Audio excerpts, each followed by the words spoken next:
Yo, what is going on? It is Friday, February 13th, 2:48 p.m. and today I made like $3,300 day trading, but not the way I was supposed to.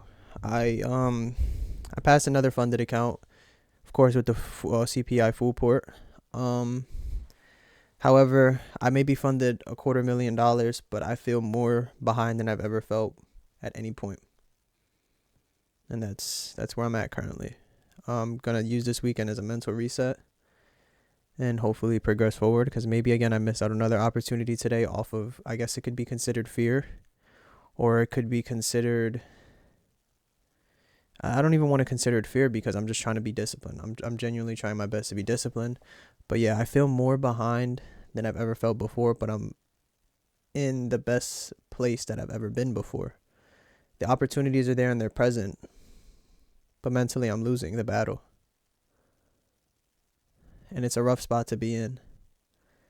And I don't know if it's just the style of trading that I'm using currently, if this genuinely isn't for me, or, well, the entry model, not the style of trading. I will continue to obviously trade ICT concepts, smart money concepts, but I don't know if inverse fair value gap trading is for me, due to the fact that I am constantly failing to recognize when like that reversal pattern is happening, like when that reversal point is or something like that.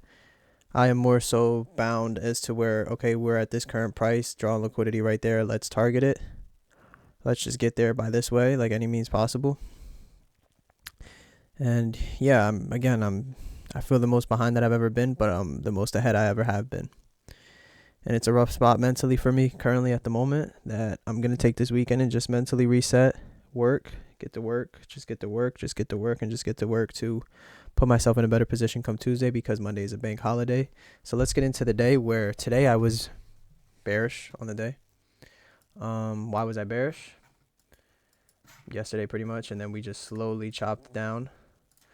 So yeah, I'm going to want to see a decent amount. Like I would want to see, obviously, ideally these lows swept out, and then a reversal to this data high and Asia high that we left, which is, now that I think about it, exactly what happened. It's just we sold off, right? We sold off 220 points, and then we have a 1 minute inverse that inversed this candle and this fair value gap and this fair value gap, which still is, holy shit, these candles are fucking huge, just that big. And then this was the trade that ultimately delivered. The trade that I would have looked to take would have been this. Again, another forward test that plays out as far as my discretionary model goes. Right there, stops right here on the order block. Yeah, this would have been my discretionary trade, which would have smacked TP to this low, which then was the low of day as far as the reversal point. Was it the low of day? It was the low of day. This was the low of day as far as the reversal point goes. Yeah, I mean, we've seen ES and NQ both inverse this gap, and yeah, I don't know. Like I said, we sold off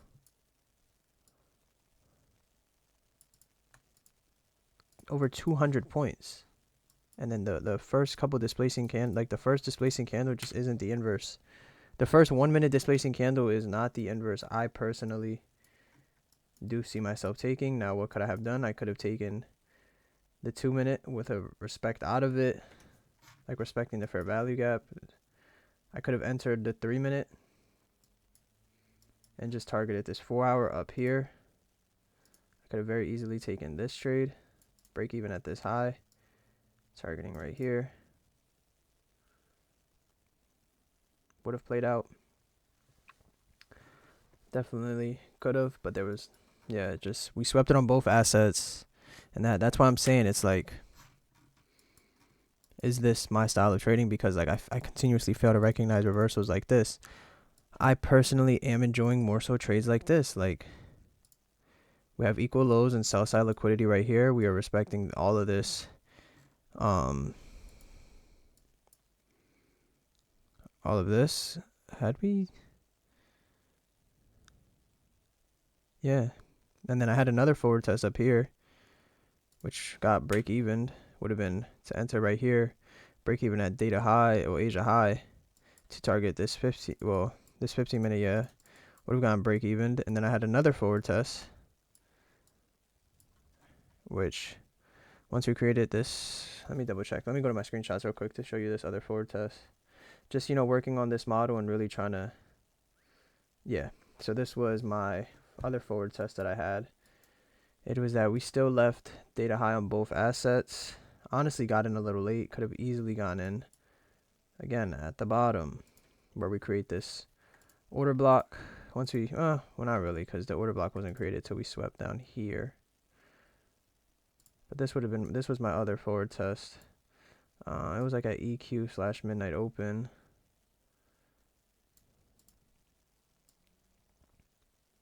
Target here, break even at this Asia data high kind of zone, because we did leave it on ES as well. They were still, prominent draws on liquidity on ES and NQ, both left them hanging. So I knew one asset would have had to grab it. And I thought that ultimately we were going to get into this 4 hour, but we didn't. And yeah, it's just rough. So after that, I wanted to see continuations possibly to this 4 hour, just normal long continuations. But this gap, once we filled into this gap, I wanted to get a long off of here into this 4 hour gap. We just sold off and ended up inversing the 5 minute to the downside. Once we inverse this 5 minute to the downside, then this 5 minute trended up, and then we inverse it back to the upside, and then so once we inversed it down to the downside, I got off and said, yo, bro, I just need a reset. I need to relook into the whole IFVG, what I'm doing. But hey, another one. $250,000 in funding. It is time to change my life, and it is time for change in my life. So yeah, just gonna use this weekend to think a lot. But hey, man, blessed to be in this position, and I'm blessed to be able to wake up every day and be fortunate to work towards my dreams. So with that note, catch you guys on Tuesday. Have a blessed weekend.